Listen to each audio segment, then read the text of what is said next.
Benedetta Brioschi, quali tendenze emergono dal report 2025 sul turismo sostenibile? Qual è la situazione in Veneto?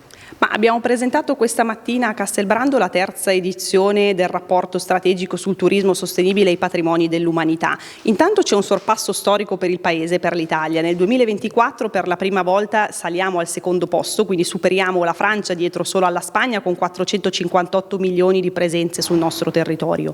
In questo contesto il Veneto rimane saldamente al primo posto della classifica italiana con 73 milioni di presenze appunto coi dati a consuntivo 2024, di cui circa il 70% di turisti internazionali. È un dato solido che dimostra una crescita costante nel tempo, con tra l'altro alcuni territori come quello delle colline del Prosecco di Conegliano e Valdobbiadene che hanno registrato una crescita straordinaria anche nei primi mesi del 2025.